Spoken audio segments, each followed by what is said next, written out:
Deep listening. الاستماع العميق. Deep listening. Intensiv zuhören. Deep listening. Deep listening.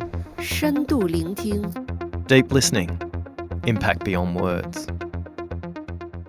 Low context cultures are where yes means yes, no means no. I say what I mean and I mean what I say. I get to the point, I'm direct. So that's kind of, if you think about the extremes in terms of low context. High context is where yes means yes, yes may mean yes, yes may also mean no, and yes may mean maybe, depending on how it's said. So it's contextual. So it's not just what's said, but it's the tonality of the voice, the pitch, facial expressions, body language, etc.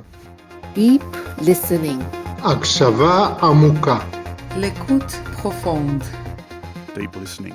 In this episode of Deep Listening, Impact Beyond Words, we have the opportunity to move across the world with Tom, a cross-cultural consultant who spends every day at the intersection of different cultures. The most important lesson I took from this interview was the importance of knowing your own culture before you could understand somebody else's.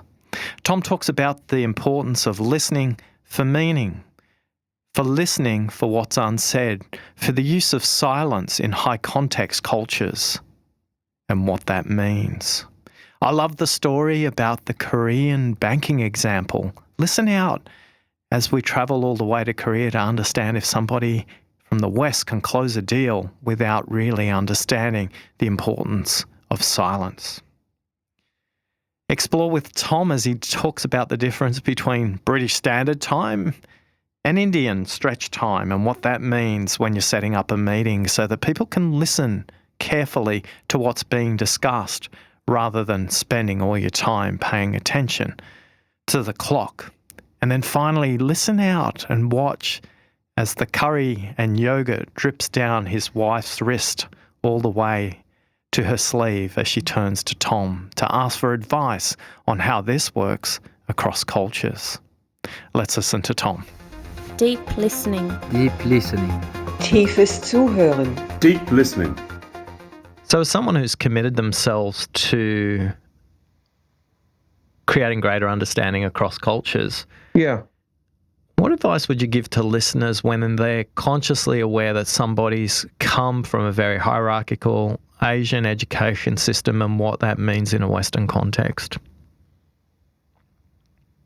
I think it's important for us to realize that when you've grown up in a hierarchical culture, it is actually difficult to challenge, to speak up, to have an opinion unless you are asked. So you need to be asked. You need to be invited in. So let me give you an example of that. 2 months ago, I was speaking at the Australian Asian Leadership Conference in Sydney, and saying to the audience that had we run this conference 10 years ago, nobody would have attended. 5 years ago, probably nobody would have attended. Last year, I think there were 15 people, and this year there were 70.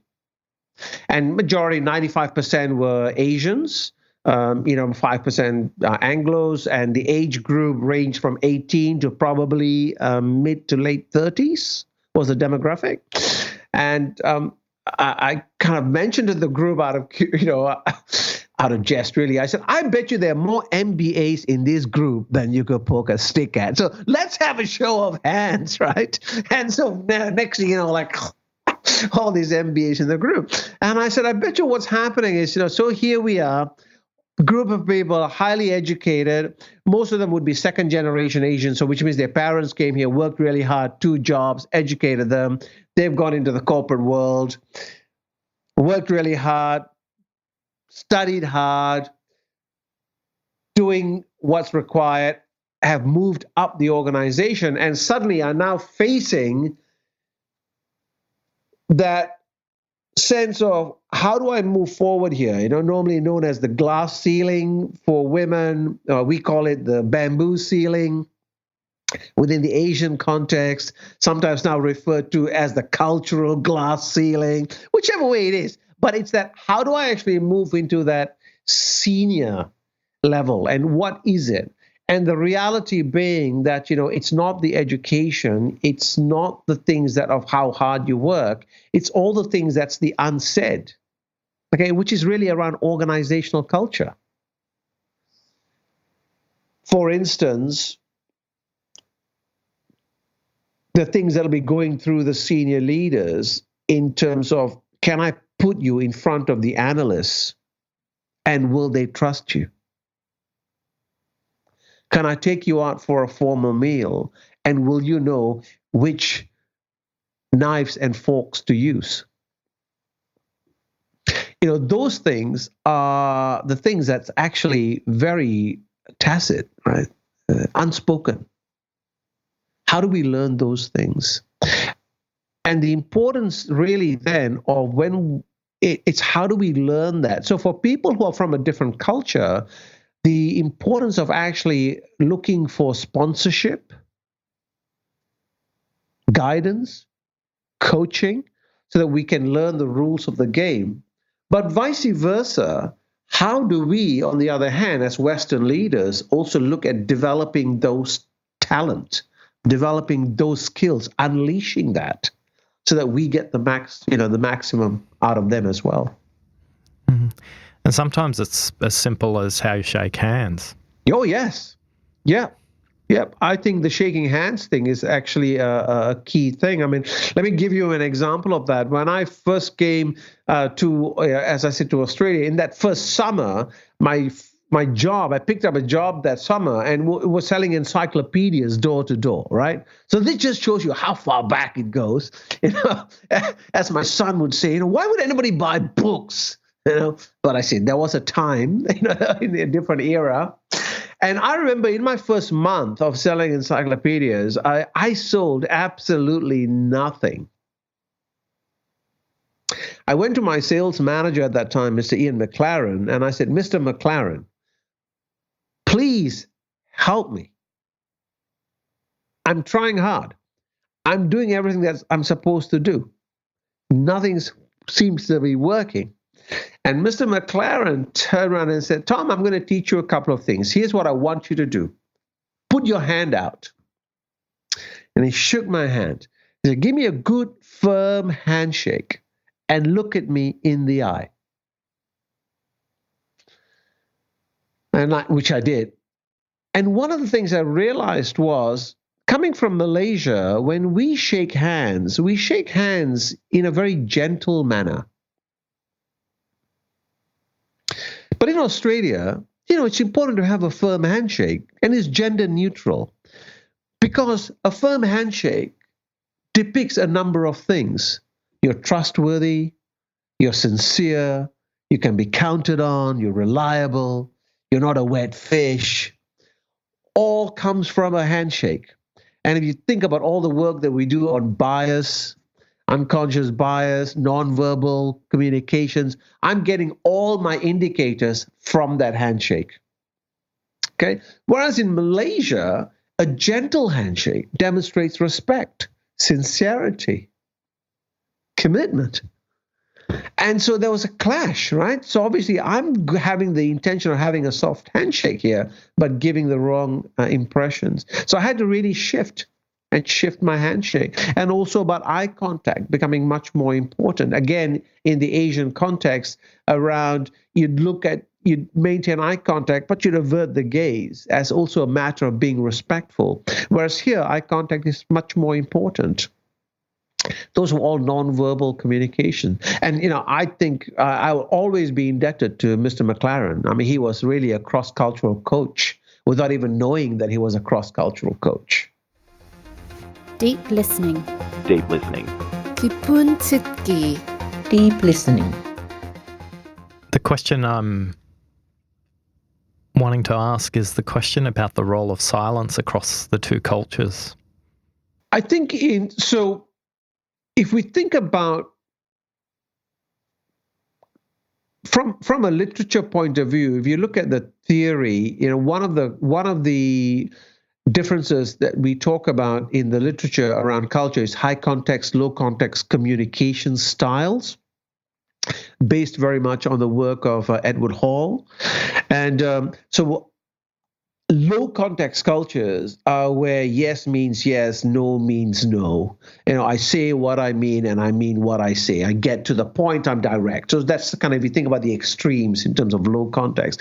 High context is where yes means yes, yes may mean yes, yes may also mean no, and yes may mean maybe, depending on how it's said. So it's contextual. So it's not just what's said, but it's the tonality of the voice, the pitch, facial expressions, body language, etc. So I think in a lot of high context cultures, sometimes the message is not in what's being said, but what's not being said. The role of silence comes in because there are a lot more gaps in terms of when do I actually respond and what am I listening for. In Western construct, in Western cultures, person A, person B, you and I are speaking, you speak, pause, I speak. Then I pause, you speak. So there's a cue, right? What we call the social cues on how we kind of come in, when do we speak. There are other cultures, for instance, where we overlap. We'll speak on top of each other, and that's okay because we're listening in the process.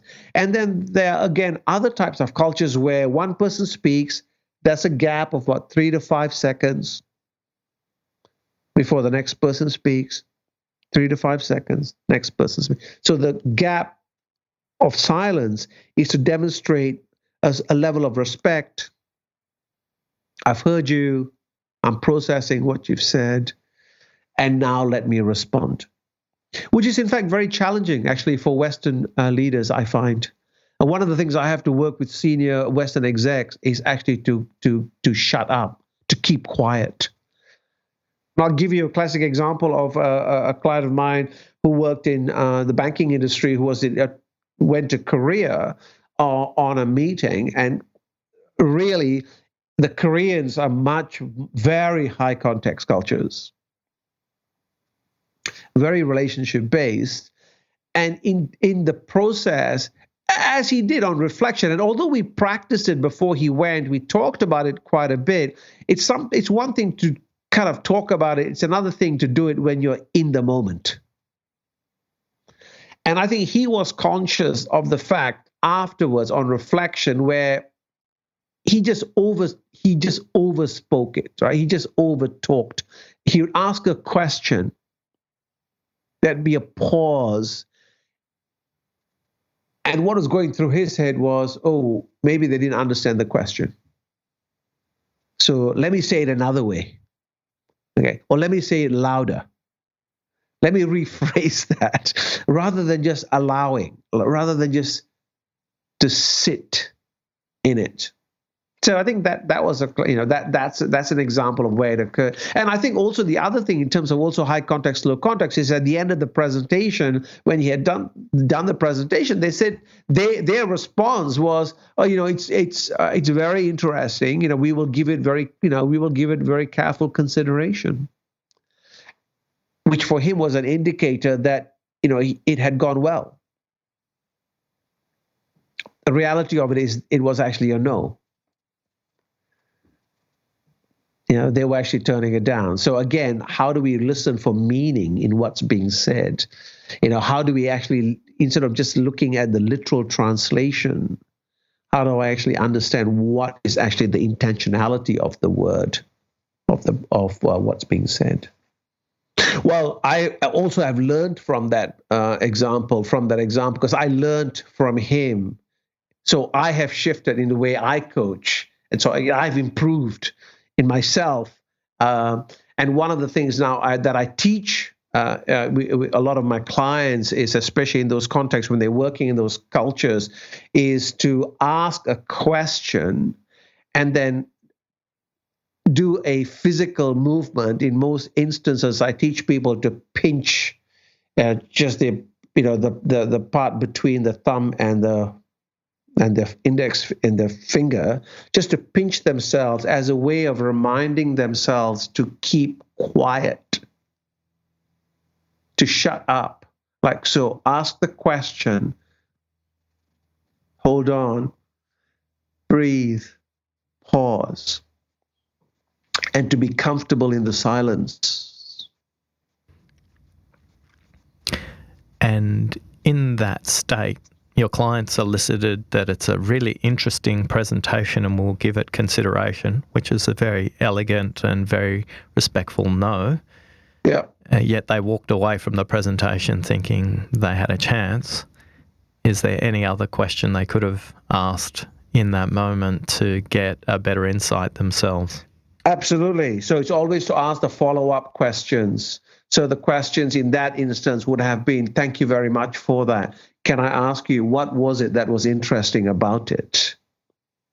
So in other words, digging down into it.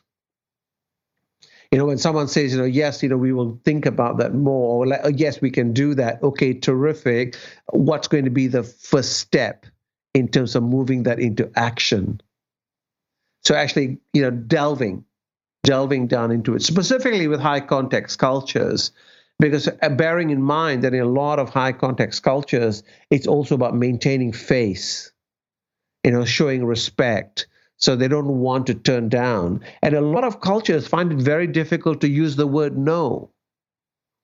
So they don't use the word no. They may say no, but they don't use the word no. So it's the manner in the way they say no, or it could be the sucking in with a deep breath, saying, that will be difficult. All these are indicators, which if we are not used to that, we don't pick up those signals. So it completely goes over our head. Deep listening. Écoute attentive. Penne ascoltare. Ukulalela fieleja. Would you be able to share some frameworks for the listener? Some simple ways for them to think through this, because a lot of people think cultural context is travelling overseas, and yet, particularly in Australia or most Western economies, cross cultures happen every day. It could happen in a contact centre, could happen in a supermarket, it could happen in your own office. What's a framework or frameworks you would recommend that people explore? Once again, I'm going back into, if we talk about the field as such. So, in the early days, we always used to talk about cross-cultural effectiveness. That's what it was, right? So I'm going to China, and how do I deal to learn with the Chinese? Or I'm going to Mexico, how do I deal about that? But these days, especially in the last, say, 12 years or so, we use the term cultural intelligence. And cultural intelligence is the ability to deal with people from different cultural backgrounds, right? So it's in dealing with diverse settings. Because in today's world, you may speak to somebody who may look, for instance, Chinese, but they grew up in the United States, they studied in Spain, they've worked in Brazil, and they're married to somebody from Norway.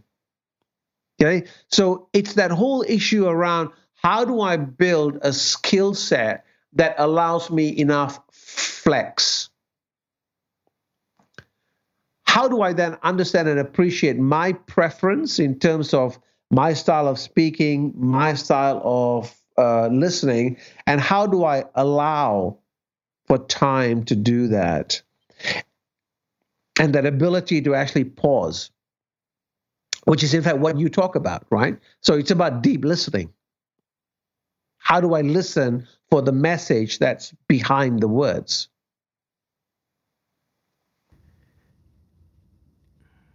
And if you think about the world's gone from being cross-cultural to global, and I'm a leader who's working with a cross-cultural team, I want to bring you back to the handshake. Yep. The Western handshake was firm, the Malaysian handshake was not. Which is appropriate, and how should you lead is the question that everybody prompts. So an example of that might be, how do I start a meeting that is conscious of all contexts and cultures in the room rather than just making an assumption about what's present? Sure thing. Well, I think it's about having agreements right up front. So let's go back to the concept of the handshake. It's being able to understand within myself what meaning am I giving to the handshake. So if I come from a belief system and have a bias that says, for instance, I can tell a lot about an individual from their handshake, which, by the way, many people believe. If I have that as a belief system, then that is going to be a strong indicator for me. However, if I'm being more culturally intelligent, what I'll turn around and be able to say to myself is, okay, people shake hands differently in cultures. In some cultures, they don't even shake hands, right? And so perhaps don't attribute meaning to that, okay? I'm not saying don't pay attention to it, but don't layer as much meaning onto that. And how do I just take that back?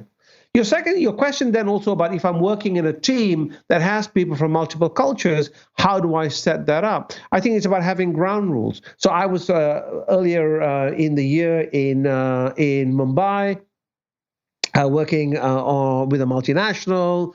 We had people from a number of different countries, and India has one of the things we have in India is called the Indian stretch time, IST. Okay, which means that in India, generally speaking, Indians tend to be polychronic, which is they have a very loose and flexible attitude to time. Not saying that they're not on time, but just have a general attitude is loose to time, right? So meetings tend maybe kind of later, etc. So one of the things we established right up front when we were setting up ground rules for our time together was agreeing on, well, let's agree on time and what times do we want to work on? Do we look at British Standard Time? Do we work on British Standard Time? Or do we work on Indian Standard Time? Let's have an agreement so that then we'll understand, like, what are we operating on? Because otherwise, people get annoyed. And when I get annoyed, I'll start looking for fault. And then I start layering things on, and that then impacts the relationship. So don't give it meaning, but pay attention to it. Lovely summary there. I'm intrigued about what we haven't covered so far that you think would help the listener. Whether it's the key thing that people take from reading your book, or the key insight you've had from your wife and the hand she eats with. What do you think would serve the listener most? I think we spend very little time reflecting on our own culture. So most people are not able to articulate their own cultural values.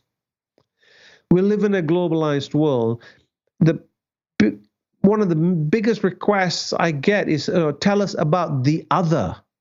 It's always about the other. And my response is, it's not about the other. It's about you. Let's hold up the mirror. Because the other is always relative to you. It's always relative, right? It's not objective. Culture is subjective. So in one cultural context, you may come across as being direct. In another cultural context, you may come across as being indirect. It's who and what are you comparing that with? So to be a culturally intelligent leader, it's really critical for you to understand what are your own cultural values.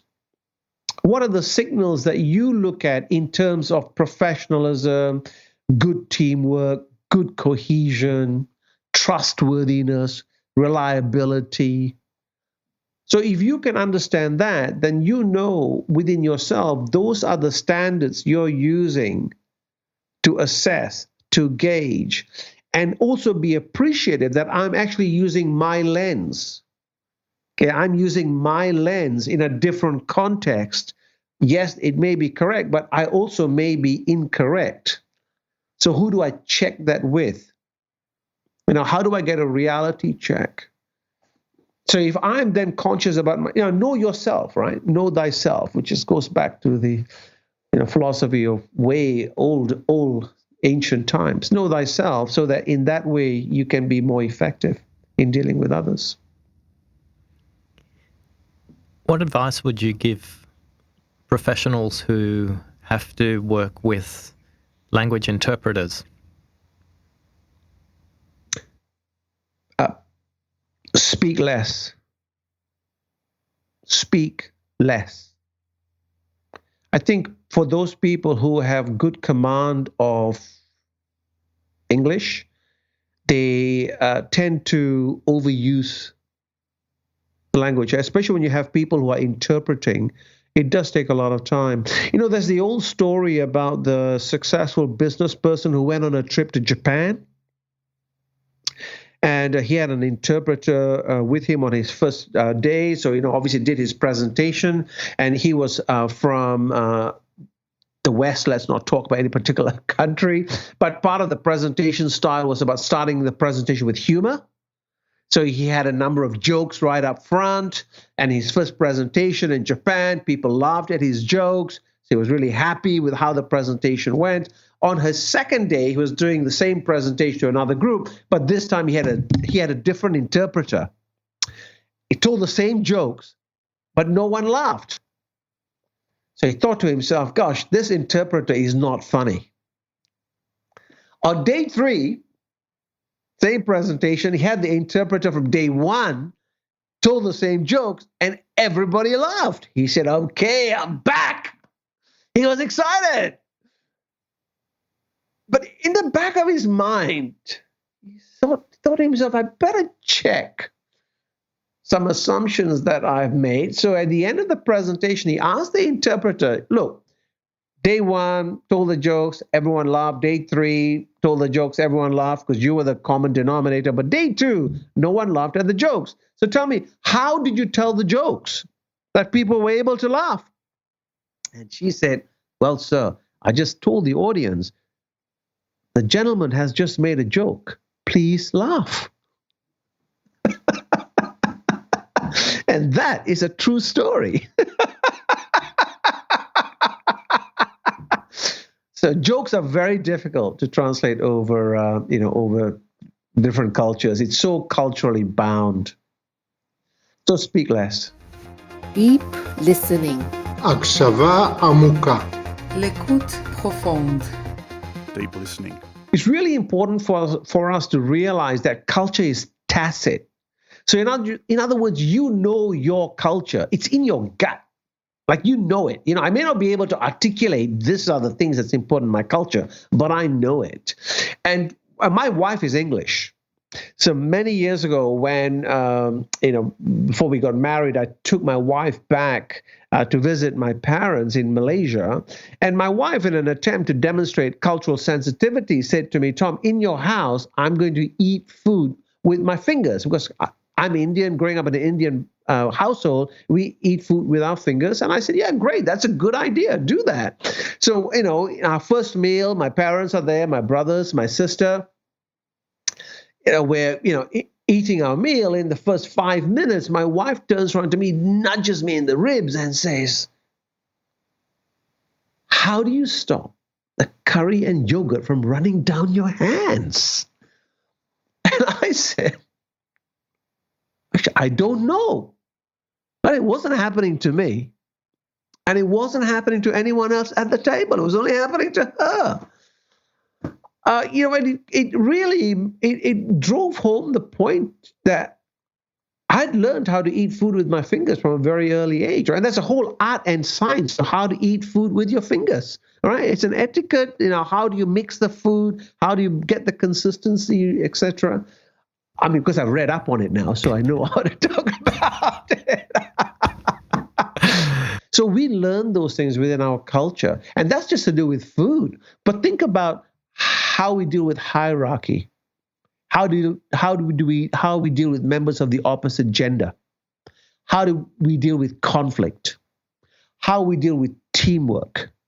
what is seen to be professional, unprofessional, what's clean, what's dirty, what's rational, what's irrational, what's logical, illogical. All those things are very much culturally bound.